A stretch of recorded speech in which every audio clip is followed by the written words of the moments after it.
Présentation de La fin des illusions. Dossier drogue. Ouvrage écrit par le docteur Philippe Gold-Aubert, 1920-2009, et par Richard Doulière. Ouvrage de 1977, comprenant deux parties. La première, d'une centaine de pages, étant un exposé objectif, scientifique et médical du docteur ès-sciences Philippe Gold-Aubert sur les drogues douces ou mineures et les drogues dures ou drogues majeures. La seconde, assurée par Richard Doulière, sur l'analyse des causes de ce ravage ou fléau social sur le plan économique, matérialiste, philosophique et spirituel. Enfin, M. Doulière, en tant que pasteur chrétien, privilégie une approche spirituelle et une invitation à trouver Christ, à trouver en Christ la plénitude, la paix et l'amour à laquelle tout un chacun aspire. 5 étapes sont nécessaires pour conduire le drogué à la guérison.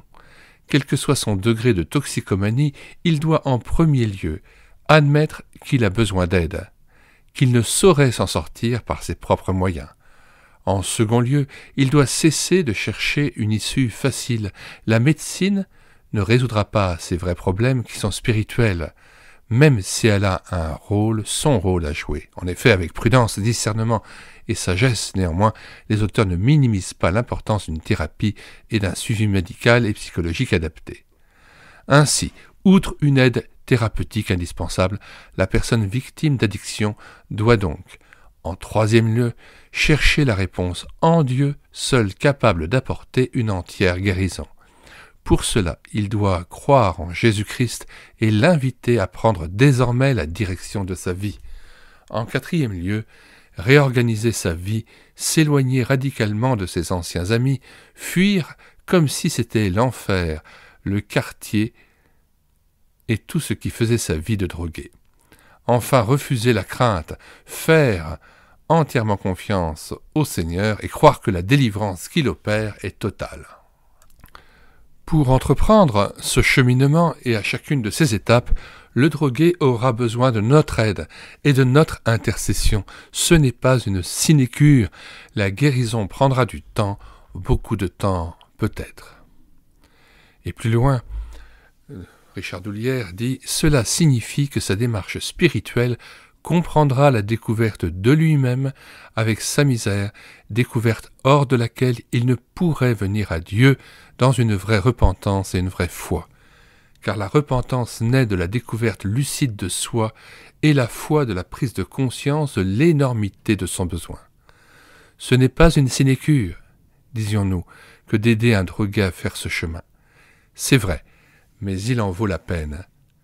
Si quelqu'un s'est égaré, écrivait Jacques, chapitre 5, versets 19 et 20, et qu'un autre le ramène, qu'il sache que celui qui ramènera un pécheur de la voie où il s'était égaré sauvera une âme de la mort et couvrira une multitude de fautes. Nous terminons par une lecture d'un passage du livre, page 122. Pour avoir une chance de s'en sortir réellement, le drogué a besoin de trouver des personnes qui l'écoutent, se refusent à le juger, mais qui sachent, en lui présentant Jésus-Christ, lui redonner l'espérance, la raison et le goût de vivre. Il a besoin de rencontrer une charité authentique, d'être accueilli dans un groupe où le sens communautaire s'exprime en un vrai souci de l'autre. L'Église chrétienne locale devrait toujours être ce lieu privilégié, mais elle est le plus souvent incapable d'accueillir un drogué avec patience et amour. Un peu plus loin, il dit « L'ancien drogué, lui aussi, a besoin d'affection profonde, de chaleur, d'une amitié sûre et désintéressée, d'une force nouvelle.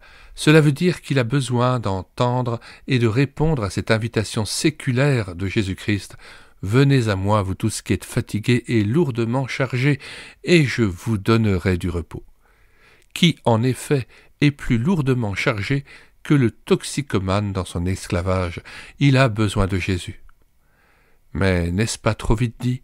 N'est-ce pas parfois une solution de facilité que de lui dire « c'est Jésus qu'il te faut » ? N'est-ce pas une façon inconsciente de dire « qu'il aille au Seigneur, mais surtout qu'il ne vienne pas à nous » ? Il dérangerait nos habitudes et notre petite vie bien ordonnée, il souleverait trop de problèmes.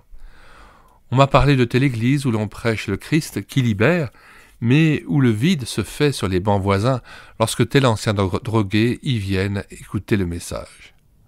Pourtant, le chrétien devrait savoir que c'est à travers lui que le Seigneur veut aimer et accueillir le drogué.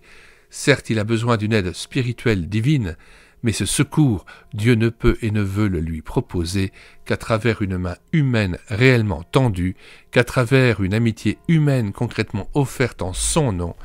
Et c'est sans doute à juste titre que l'on a souligné la nécessité d'un parrainage spirituel prolongé. Nous mettons dans les commentaires de cette vidéo le lien de téléchargement gratuit de cet ouvrage. Le téléchargement se fera à partir du site internet médiathèquechrétienne.fr, site que j'ai bâti en synergie avec cette chaîne YouTube Elle écoutait sa parole, afin d'assurer la réédition numérique des ouvrages chrétiens épuisés et non réédités. Comme l'était cet ouvrage, nous vous invitons donc à vous rendre sur le site internet médiathèquechrétienne.fr afin de pouvoir profiter et de pouvoir télécharger gratuitement les 1000 ouvrages que nous avons déjà numérisés et mis à votre disposition. Il n'est nul besoin de s'inscrire, vous pouvez directement accéder à partir de la page d'accueil à l'onglet Livres et là regarder les dizaines d'auteurs et les centaines d'ouvrages qui sont déjà disponibles en téléchargement gratuit.